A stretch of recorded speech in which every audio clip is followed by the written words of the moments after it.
Hey guys, CoGa here, and today I'm going to be doing a top 10 list of all the characters that haven't made it into Future Fight yet. As we've already got the Black Widow update and coronavirus has pushed back every upcoming Marvel film, it leaves a big gap until the next Marvel release, which will be Shang-Chi in February 2021. That's almost a year without movie updates, so from all the characters in the Marvel universe that haven't been introduced to the game yet, I can sort of make a rough guide on who will be coming to the game based on the character's comic popularity. Obviously, with these characters, I don't know exactly when they'll be added to the game, but from Netmarvel's update tradition, they always try to add at least 2 new characters with every update. That being said, let's have a look at the top 10 more popular Marvel characters that haven't made it into the game just yet. So, number 1 is Blink. Blink has appeared in the Fox TV show The Gifted and has also made an appearance in the X-Men film Days of Future Past. She's a more commonly known mutant, so it would be safe to say that she'll be added to the game eventually. Her portal powers make for a great character in PvP, dodging attacks like Spider-Man or Ant-Man. It seems strange that she hasn't made it into the game yet. That's why I feel out of all the people on this list, she's more likely to get added to the game sooner rather than later.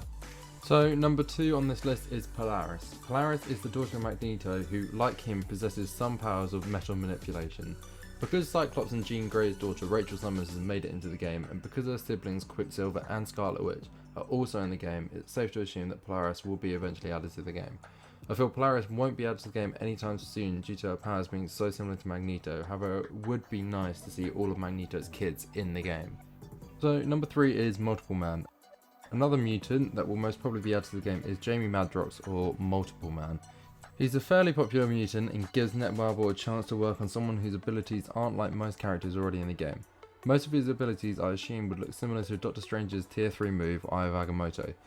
If he was added, I feel like he would be a good speed character to help out in PvP and maybe even PvE depending how Netmarble create him. As suggested by his name, he has the ability to multiply into lots of copies of himself, so it would be a great mutant to play with in the game. Coming at number 4 is the Mandarin. The Mandarin is a big Marvel villain, and especially a villain to Iron Man in the comics. There was a brief fake Mandarin in the film Iron Man 3, however it is rumoured that the Mandarin will be the main villain of the upcoming Shang-Chi movie that is scheduled for release in February 2021. Netmarble have introduced characters merely months before their cinematic debut, such as Taskmaster, who was introduced to the game 2 updates before the Black Widow movie update, so the Mandarin may even pop up in the game before February, but we'll just have to wait and see. With his 10 rings of power, he has all sorts of abilities like Ice Blast and Lightning Blast, which makes him a perfect villain to add to the game, as there aren't many good villains in Future Fight. Number 5 is the Eternals. Yet more characters that have an upcoming movie next year, however because that is such a way off, it wouldn't surprise me if Netmarble added them into the game before the MCU film is released. The Eternals are powerful heroes, and due to the amount of them, it wouldn't surprise me if they became another epic quest once eventually reaching the game. Most likely to appear in the game would be characters such as Icarus, Makari and Cersei. The Eternals are immortal and very powerful heroes, so it'll be interesting to see if Netmarble can show how powerful they really are, or if they're just going to be more useless characters. At number 6 is Kang the Conqueror. Kang the Conqueror is a very powerful Marvel villain with the ability to time travel, which gives him access to technology from any era. If Kang was to be made in the game, I feel as if he would have to be yet another natural tier 2 character due to his presence in the Marvel universe. Being either a blast or universal character, he would make a powerful villain to use in Shadowlands and maybe even giant boss raids. Number 7, Morbius. Out of all of the Spider-Man villains, Morbius is yet to appear in the game.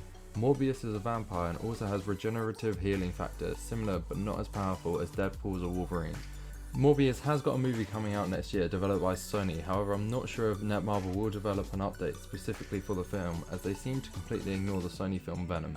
Morbius would most likely be a combat character and would be good for world bosses if introduced into the game. Number 8, Super Skrull. Yet another villain on this list, however the game is in need of better villains. Like any other Skrull, the Super Skrull has the ability to shapeshift into any being. However, unlike most Skrulls, he also has many of the Fantastic Four's abilities due to being re-engineered by a scientist. He also has some mind control abilities, so would make for a powerful villain, more powerful than most of the villains in the game already. If he was added to the game, I feel like they would have to make him good for PvE, world bosses and giant boss raids. Number 9, Sentry. Sentry has often been considered one of the most powerful heroes in the Marvel universe. He is so powerful, even Nick Fury has stated that S.H.I.E.L.D. has found no way to kill him. There was also mention in the comics that Sentry fought and stalemated Galactus at one point. This means if Sentry was ever introduced in the game, he would have to be a natural tier 2 character, as powerful as Jean Grey or even Thanos. And because he's so powerful and Galactus is a giant boss raid, he would have to be great in giant boss raids, considering even in the comics he stalemated Galactus. And finally, at number 10 is Cloak and Dagger. Cloak and Dagger are mutants who fight together a lot of the time. Cloak has the ability to control some of the Dark Force dimensions to teleport himself and others through it. Dagger has the ability to manipulate Light Force and construct light daggers using it. Cloak and Dagger have had a TV show made after them, so it's a surprise that they haven't made it into the game thus far. So yeah, that's my top 10 characters who should appear in Marvel Future Fight. Obviously I have no idea when these characters will appear in the game, but it's safe to say at how Marvel do things that these characters will be introduced into the game soon enough. If you enjoyed the video, please be sure to like, and if you agree with my list, maybe even try and get Netmarble seeing this video so we can get these popular characters sooner. Be sure to subscribe for more Future Fight videos, and thanks so much for watching.